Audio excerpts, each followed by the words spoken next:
Welcome to my channel students. पिछली video में हम लोगों ने किया था कि करिकुलम वाईटीआई क्या है, सीवी क्या है, उसकी इम्पोर्टेंस क्या है, कुछ गाइडलाइंस हम लोगों ने की थी और हम लोगों को ये पता चला था कि आज के टाइम पे एक इफ़ेक्टिव सीवी का होना बहुत ही इम्पोर्टेंट है, क्योंकि लेवल ऑफ कंपटीशन बहुत है, जॉब्स कम है as compare to the candidates. और इसीलिए जब हम लोग किसी जगह पे अप्लाई करते हैं तो जॉब्स लिमिटेड होती हैं और वैकेंसीज लिमिटेड होती हैं और वहाँ पे अप्लाई करने वाले कैंडिडेट अनलिमिटेड होते हैं। इसीलिए इन कंडीशंस में हम लोगों के पास या कंपनी के पास ये पॉसिबल नहीं होता वो हर एक इंडिविजुअल को इंडिविजुअली इंटरव्यू करे। तो उस समय हमारा सीवी जो है वो अगर इफ़ेक्टिवली प्रेजेंट है तो वो हम लोगों के शॉर्ट लिस्ट इंटरव्यू के लिए शॉर्ट लिस्ट होने में एक बड़ा कारण बन सकता है। So it will not be wrong to say that an effective CV is a key to our job interview. तो कल जो हम लोगों ने रूल्स पढ़े थे उनको आज हम प्रैक्टिकली एक फॉर्मेट के रूप में करेंगे। वैसे सीवी प्रिपेयर करने के बहुत सारे स्ट्रक्चर्स हैं, मैं ये नहीं कहता कि this is the generalize structure, but ये एक ऐसा स्ट्रक्चर है जिसे हम लोग प्रोफेशनली किसी भी जगह पे इस्तेमाल ज़रूर कर सकते हैं। It can not be rejected, क्योंकि टेक्निकली जो जो चीज़ें आपके सीवी के अंदर चाहिए वो सारी की सारी इस फॉर्मेट ऑफ सीवी के अंदर बड़े इफ़ेक्टिवली प्रेजेंट की जा सकती हैं। इसीलिए आज हम लोग इस सीवी की फॉर्मेट के थ्रू के बीच में से गो थ्रू होंगे। जो हम लोगों ने कल गाइडलाइंस पढ़ी थी उन गाइडलाइंस को आज हम लोग प्रैक्टिकली इम्प्लीमेंट करके देखेंगे। तो सबसे पहले तो हम लोगों को पता होना चाहिए कि करिकुलम वाइटाई किस पोजीशन के लिए। ये हम लोगों ने मेंशन नहीं करना है, ये सिर्फ मैंने जनरल के लिखा है कि ये जो एक मैं एग्जांपल ले रहा हूँ ये है किसी इंस्टीट्यूशन या किसी कॉलेज में इंग्लिश इंस्ट्रक्टर की पोस्ट के लिए जॉब निकली है। सबसे पहले जो हिस्सा आएगा जो सबसे पहले जो हिस्सा आएगा दैट इज़ दिस थिंग, ये होगा आपका एड्रेस एंड कॉन्टैक्ट इन्फो। इसको लिखना नहीं है जैसे मैंने लिखा है। हम लोगों ने मान लिया कोई राजेश वर्मा है, सेक्टर 3 चंडीगढ़ का पिन कोड अगर पता है तो वो मेंशन करना है, आपकी ईमेल आईडी, क्योंकि आज के मौजूदा टाइम में हम लोग साइंटिफिकली एडवांस हो चुके हैं, टेक्निकली एडवांस हो चुके हैं, इंफॉर्मेशन टेक्नोलॉजी का ज़माना है। इसीलिए हम लोगों की ईमेल होना बहुत ज़रूरी है। और एक और पॉइंट मैं आपको बताना चाहता हूँ, जहाँ पे आपके सीवी की हार्ड कॉपी इंपॉर्टेंट है वहीं पे आपका सीवी हमेशा आपके पास डिजिटली भी मौजूद होना चाहिए। Whether it is in pen drive, चाहे वो पेन ड्राइव में हो, आपके मोबाइल फ़ोन में हो, आपकी ईमेल आईडी में हो, तो आपके पास हमेशा आपके सीवी की एक सॉफ्ट कॉपी होना भी बहुत ज़रूरी है। और जब इंटरव्यू पे जाओ तो अपने सीवी की हार्ड कॉपी के साथ साथ अपनी सॉफ्ट कॉपी भी आप अपने साथ लेके जाओ। तो ईमेल हो गई, फिर हम लोगों ने अपना फ़ोन या कॉन्टैक्ट इन्फॉर्मेशन दे देनी है। और सबसे पहला पॉइंट जो हम लोगों ने देखा था कि हेडिंग्स को हम लोगों ने कैपिटल में लिखा है, इसको बोल्ड कर देना है। जब हम लोगों ने वर्ड में टाइपिंग करनी इसको बोल्ड कर देना है। फॉर्मेटिंग में बी होगा, बी को हम लोगों ने क्लिक कर देना है। अंडरलाइन होगा, यू होगा, उसे हम लोगों ने क्लिक कर देना है। उसके बाद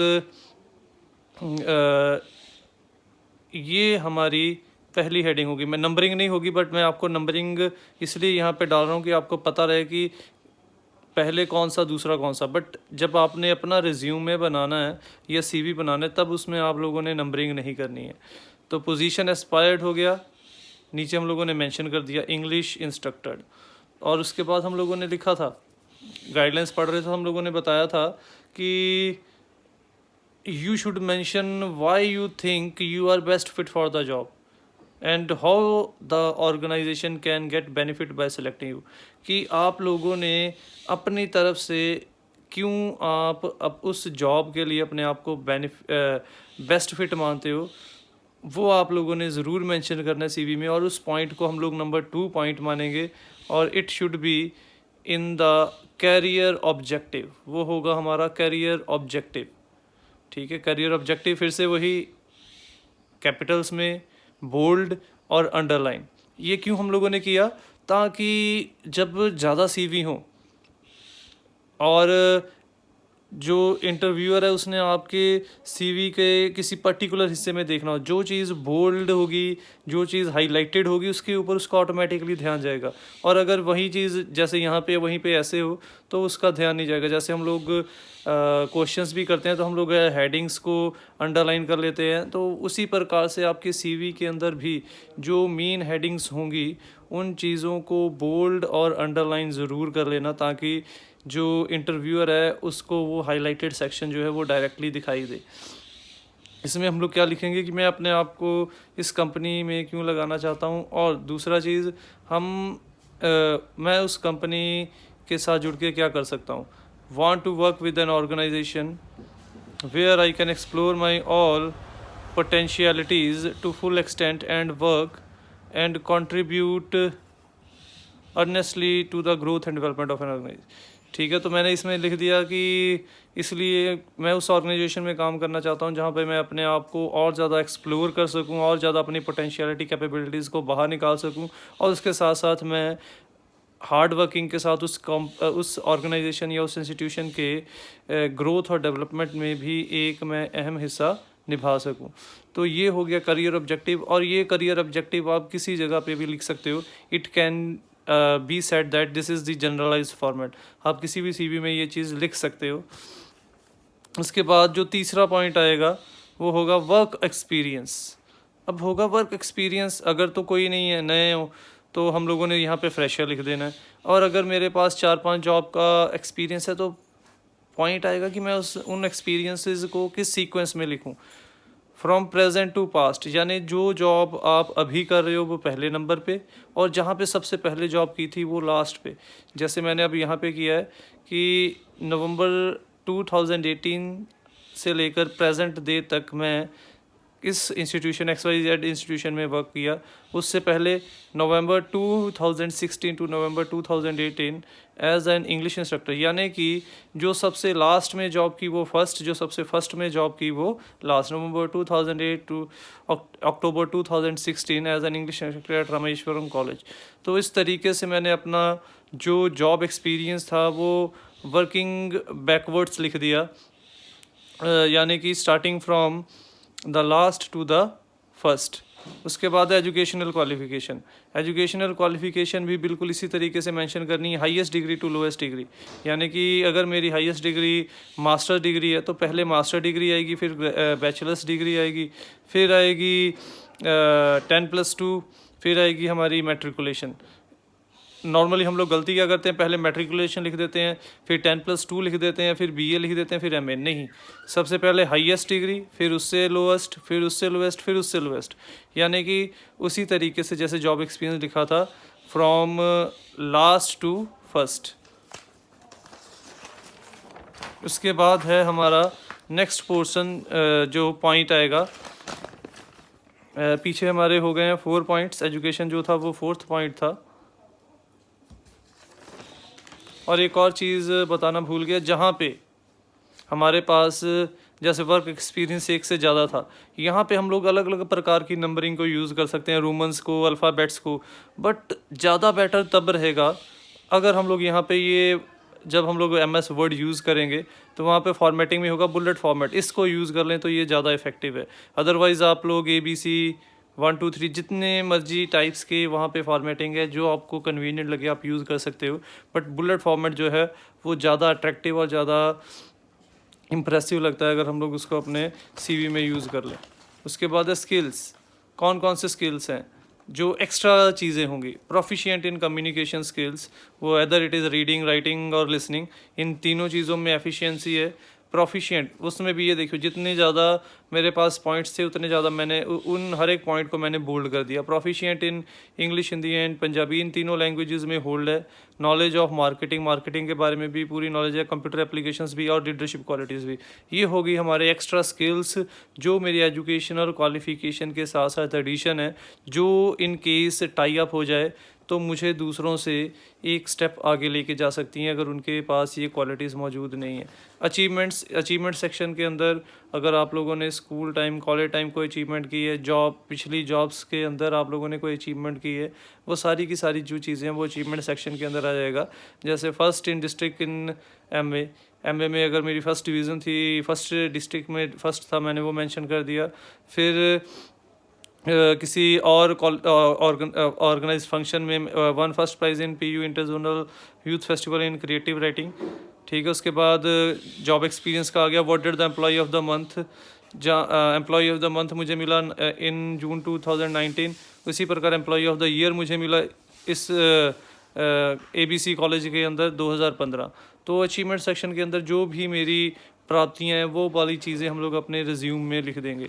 आगे एक्टिविटीज़ एंड इंटरेस्ट, जिससे हम लोग हॉबीज़ भी कह देते हैं। मैंने आपको पहले ही पिछली वीडियो में आपको बताया था, आपकी हॉबीज़ एंटरटेनमेंट वाली नहीं होनी चाहिए। आपकी हॉबीज़ ऐसी होनी चाहिए जो आपकी पर्सनैलिटी को डिफ़ाइन करे, आपकी पर्सनैलिटी को और इम्प्रेसिव करे। इसीलिए जैसे जैसे हम लोग प्रोफेशनल करियर की तरफ जाने लग जाएं, हम लोगों को अपनी हॉबीज़ को एक बूस्टअप देना चाहिए जो कि डिफरेंट हो हमारी पिछली हॉबीज़ से। इसीलिए यहाँ पे हम लोगों ने हॉबीज़ कौन कौन सी लिख दी। Like to read books on current affairs, member of English instructor forum, like to take part in athletics. ये कुछ मैंने अपने इंटरेस्ट एंड हॉबीज़ लिख दी। और ये भी हो सकता है इन हॉबीज़ या इन इंटरेस्ट के मुताबिक मुझे इंटरव्यू में क्वेश्चन भी पूछे जा सकते हैं। इसीलिए उन्हीं चीज़ों को मेंशन करना जो चीज़ें आप लोगों ने वाकई में की हों। उसके बाद है पर्सनल, आपकी एज कितनी है, नेशनैलिटी क्या है। ये था हमारा, सॉरी पॉइंट भूल गए कितने पॉइंट, 5th 6th 7th, और ये है लास्ट हमारा पर्सनल, जिसमें एज आ गई 32, नेशनैलिटी इंडियन, मैरिटल स्टेटस, ठीक है, अनमैरिड हो गया। रेफरेंसेस, अगर किसी उसी कंपनी के बंदे ने आपको बताया इंटरव्यू के बारे में कि भाई यहाँ पे इंटरव्यू निकली है, तुम आगे यहाँ पे इंटरव्यू दे लो, तो अगर आपको पता उस पर्सन का नाम पता है वो मेंशन करोगे, और यहाँ पे रेफरेंस में लिखने से पहले उस पर्सन को इन्फॉर्म करोगे कि मैं तुम्हारा नाम CV में लिखने जा रहा हूँ। और इन केस आपके पास रेफरेंस नहीं है, किसी ने नहीं आपको बताया, तो आप इस पोर्शन को छोड़ भी सकते हो। तो ये था हमारा एक इफ़ेक्टिव तरीके से CV को प्रेजेंट करना। तो एक बार मैं फिर से रिकैप कर देता हूँ आप लोगों को कि CV में मेन चीज़ें क्या हम लोगों ने देखनी है। सबसे पहले तो हम लोगों ने ये देखना है कि जो भी हेडिंग्स होंगी उनको कैपिटल्स और बोल्ड और अंडरलाइन करना, हाईलाइटेड करना है।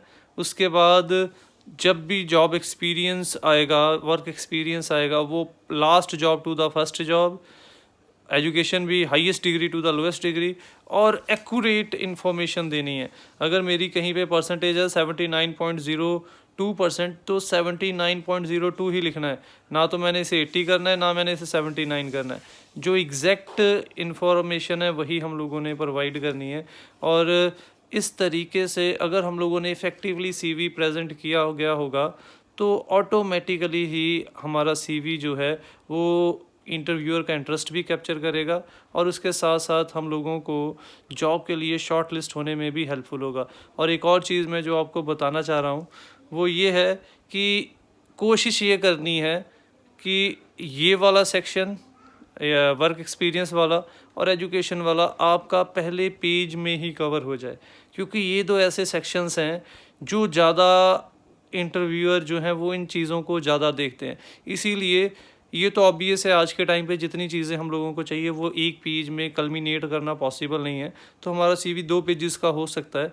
बट जो हमारी इम्पॉर्टेंट इन्फॉर्मेशन है वो ये हम लोगों ने यही कोशिश करनी है कि वो इम्पॉर्टेंट इन्फॉर्मेशन जो है वो first part of the page में कवर हो जाए, और बाकी की जो इन्फॉर्मेशन हम लोग अदर पेजेस में कवर कर सकते हैं। So this is how we can make an effective CD. This is not a generalized format. There are many types of formats available online, offline, but this is one of that format which cannot be rejected anywhere. So thank you, but do not forget to like, subscribe, comment and share my channel.